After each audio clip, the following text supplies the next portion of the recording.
시간 우리 함께 살펴보실 말씀은 사도행전 27장 38절에서 마지막 44절까지 말씀입니다. 사도행전 27장 38절에서 44절까지 말씀 한 절씩 교독해서 읽겠습니다. 배부르게 먹고 밀을 바다에 버려 배를 가볍게 하였더니 어느 땅인지 알지 못하여서 항만이 눈에 띄거든 배를 그에 들을 수 있는가 묻더나 닻을 끊어 바다에 버리는 동시에 키를 풀어 늦추고 돛을 달고 바람에 맞추어 해안을 향하여 들어가다가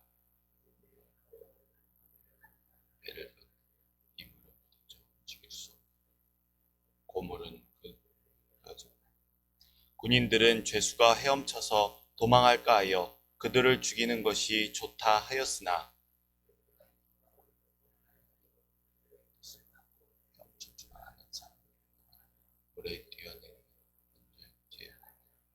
함께 읽겠습니다.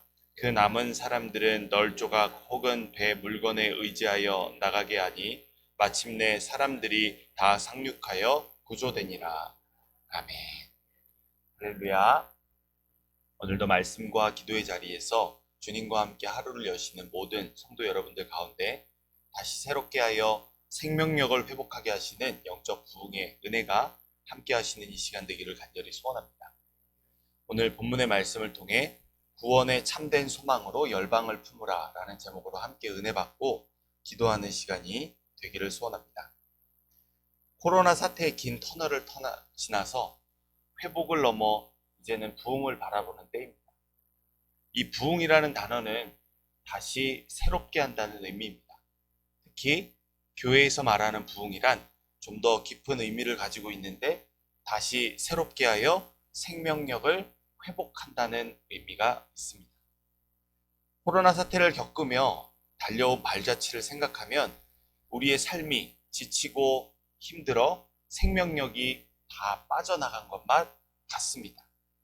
그래서 사회적 거리두기가 온전히 해제되자 수많은 사람들이 바다로 산으로 여행을 떠나고 맛있는 것을 먹으며 지난 날들로부터 회복하려고 우리 안에 있는 어떠한 결핍을 채워보려고 노력하고 있습니다.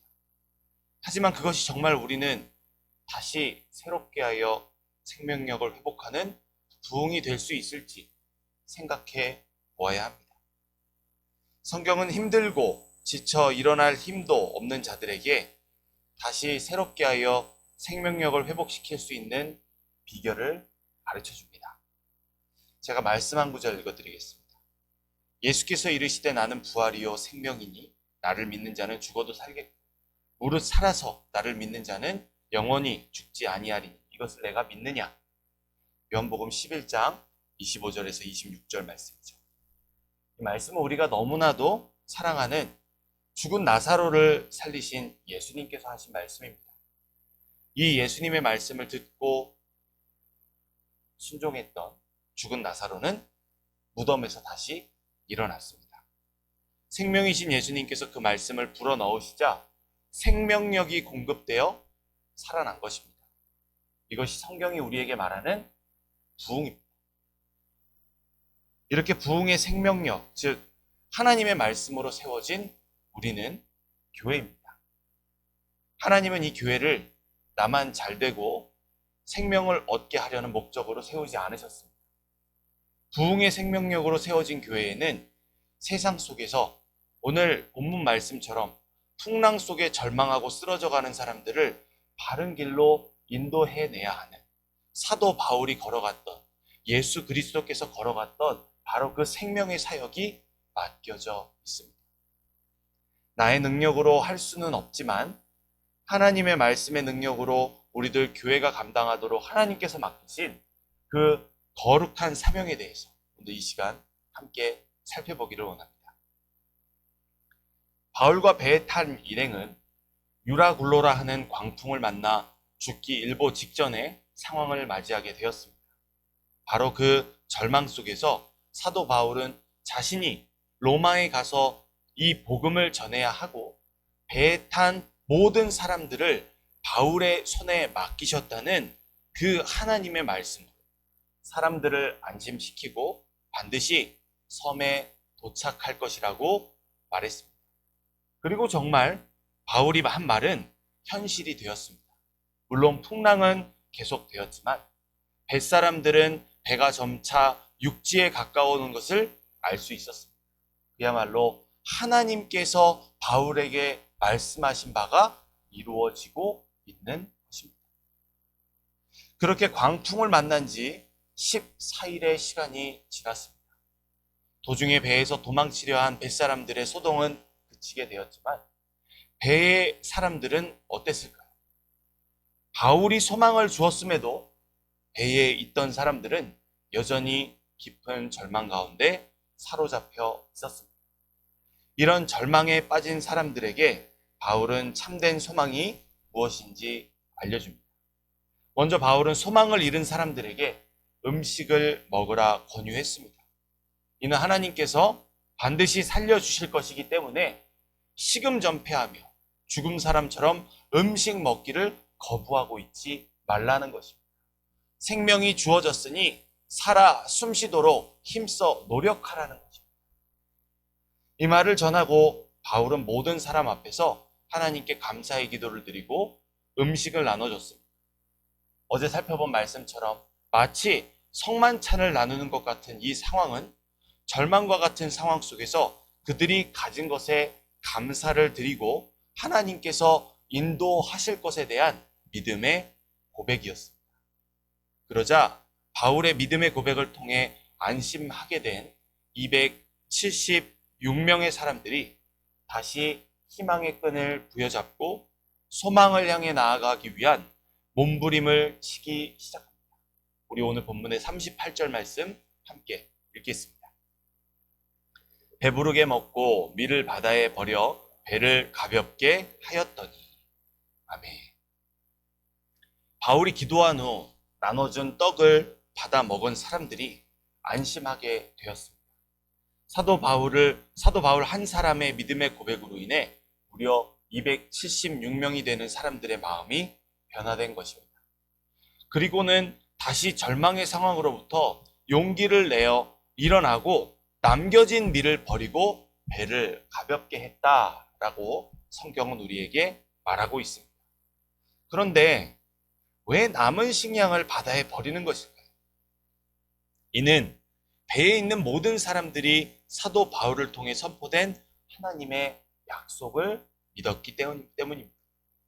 그들이 먹는 떡이 만일 인생의 마지막 떡이라고 생각했다면 죽음을 피하고자 그 떡이라도 한 조각 더 먹으려는 이 밀을 바다에 버리지 않았을 것입니다. 하지만 바울이 믿는 하나님을 신뢰하게 된 이들에게 기도 후에 먹은 떡은 광풍의 죽음과 같은 상황으로부터 하나님께서 건져내셔서 영원한 삶으로 나아가게 하실 것을 확신하는 구원의 떡이었습니다. 우리를 부흥하게 하시고 교회로 세우신 하나님의 뜻이 바로 여기 있습니다.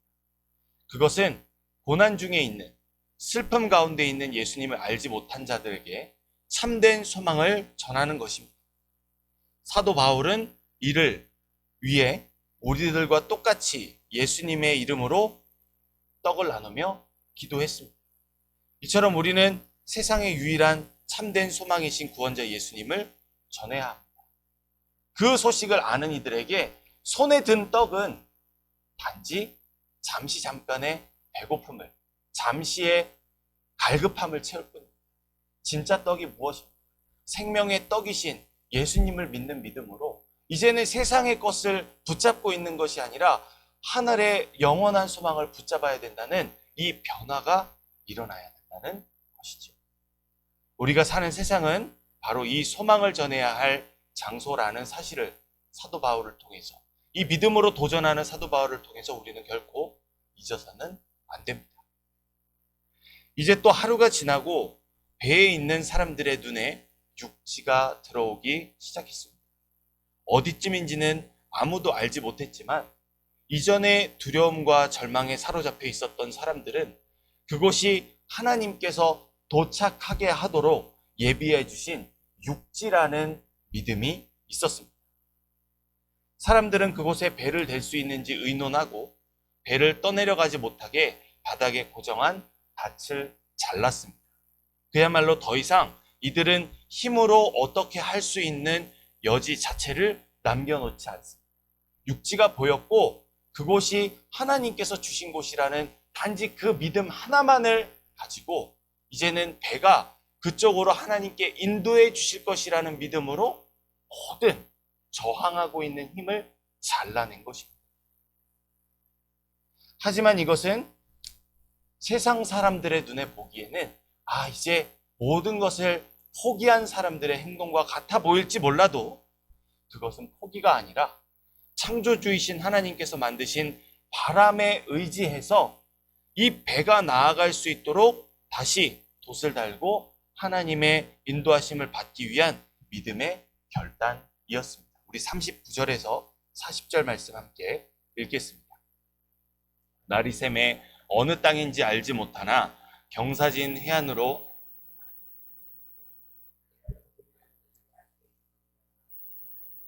닻을 끊어 바다에 동시에 키를 풀어 늦추고 돛을 달고 바람에 맞추어 해안을 향하여 들어가다가.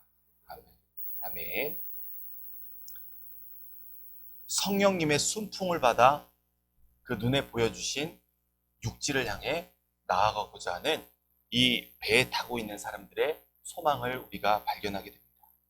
하지만 곧 예상하지 못했던 위기가 또 찾아왔습니다. 서로 다른 두 물살이 만나 소용돌이를 치는 지점에 이르러 배의 앞부분이 갯벌에 묻히고 뒷부분은 풍랑에 점점 부서져가는 상황이 발생했습니다. 그러자 이 죄수들을 책임지는 군인들은 이 틈을 타 죄수들이 도망할까 두려워서 죽이고자 하는 결정을 내리려고 합니다. 이 아비규환의 상황에서 당연히 바울은 사람들을 죽이면 안 된다고 뜯어말리기 시작합니다. 왜냐하면 바울 자신에게 보여주신 하나님의 뜻은 이 배에 있는 모두가 구원을 받는 것이기 때문입니다.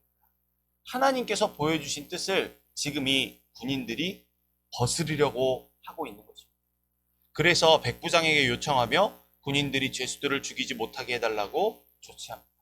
그리고 수영해서 육지에 도달할 수 있는 사람들은 그렇게 하도록 하고 수영을 못하는 사람들은 부서진 뱃조각이나 물건에 의지하게 합니다.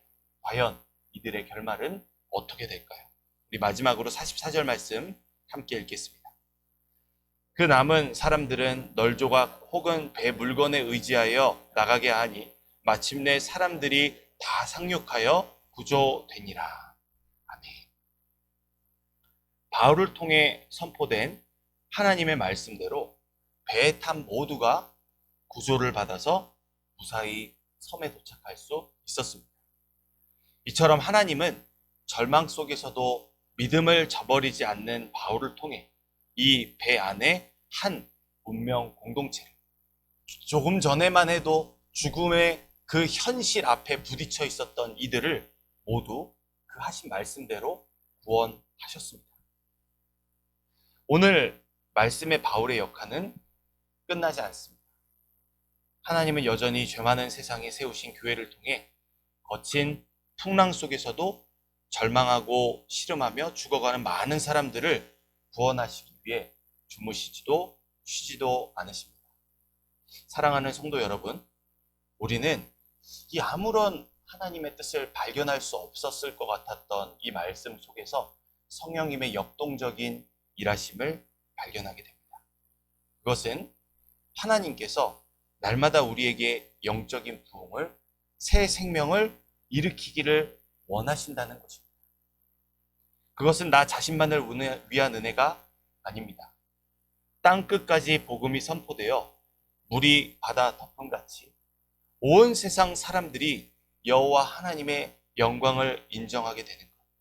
이 일을 위해 십자가에서 죽기까지 순종하신 예수님을 알게 하는 이 구원 역사를 이루게 하시기 위해 교회에 베푸신 은혜라는 것입니다.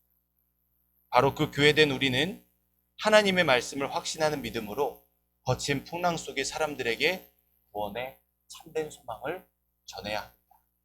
우리가 그들의 참 빛이요 소망이 된 삶을 살아야 하는 것입니다.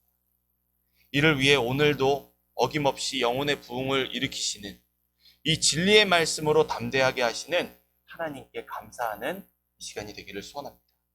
사도 바울처럼 모든 세상의 수단과 방법을 거절하고 하나님의 말씀만을 붙들고 땅 끝을 향해 나아가면서 온 세상을 주님의 품으로 들이키는 진정한 그리스도인답게 오늘 우리에게 주어진 삶을 살아갈 수 있기를 소원합니다.